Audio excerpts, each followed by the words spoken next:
দেখা গেল তিনি যখন গ্রেফতার হন তখন তার লাঠি যা কিছু ছিল সব কিছু সুন্দর করে সাজগুজ করে রাখছেন যে ওরা আসে ওনাকে গ্রেফতার করে নিয়ে যাবে। তখন তো স্বাধীনতার ঘোষণা দেওয়া হয় নাই। যখন জিয়াউর রহমান জীবনের ঝুঁকি নিয়ে 26শে মার্চ বাংলাদেশের রাষ্ট্রপতি হিসেবে নিজেকে স্বীকৃতি দিয়ে প্রধান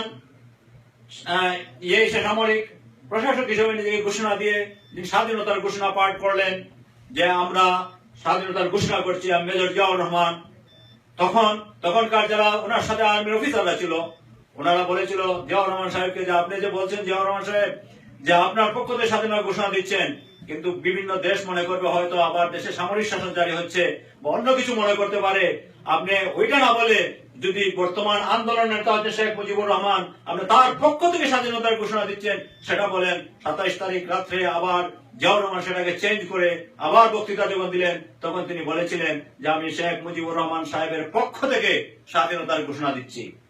সেই ইতিহাসকে আজকে বিকৃত করে আওয়ামী লীগ বলতেছে যে শেখ সাহেব ঘোষণা দিয়েছেন আমরা মানলাম। তাহলে ওই অসুবিধাটা কোথায় যে জিয়াউর রহমান তার পক্ষ থেকে যে কথাটা বলেছিলেন?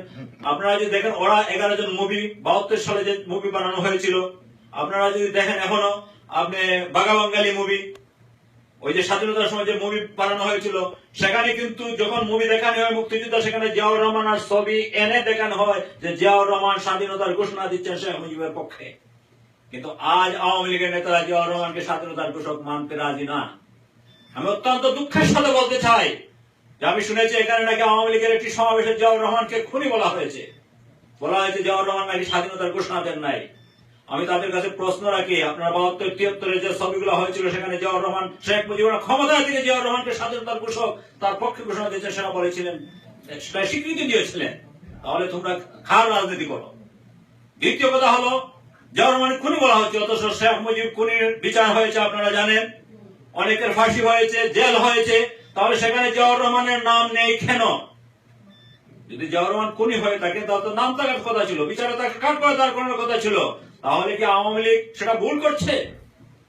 সেখানে জিয়াউর রহমানকে দেখা দেখো না, কিন্তু ওরা মুখে বলছে। আমি বলতে চাই জিয়াউর রহমান খুনি নয়।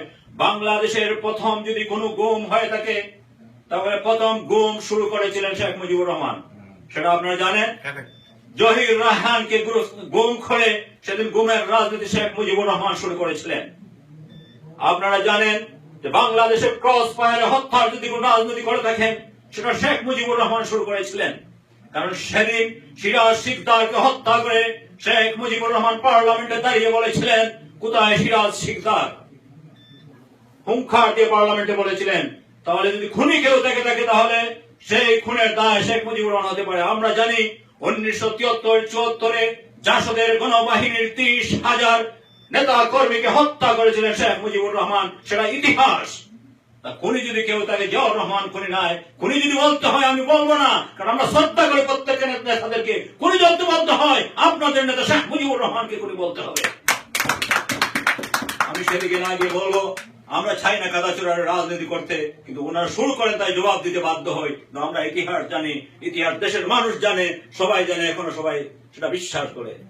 পরিশেষে আমি আজকের বক্তব্যকে দীর্ঘায়িত না করে আমি মহান স্বাধীনতার যুদ্ধে যারা শহীদ হয়েছিলেন, যারা পুঙ্গুত্ব বরণ করেছিলেন, যারা দেশান্তরী হয়েছিলেন, যারা দেশের জন্য প্রাণ দিয়েছেন, সম্মান দিয়েছেন, আমাদের মা বোনেরা তাদের ইজ্জত হারিয়েছেন, আমি প্রত্যেকের প্রতি নিউ জার্সি স্টেট বিএনপির পক্ষ থেকে আমি শ্রদ্ধা জানাই। তাদের আত্মার, যারা মারা গেছেন তাদের আত্মার মাগফিরাত কামনা করছি।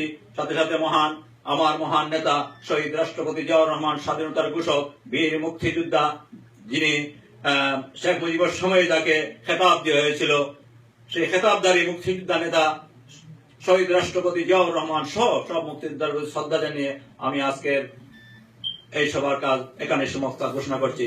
আল্লাহ হাফেজ।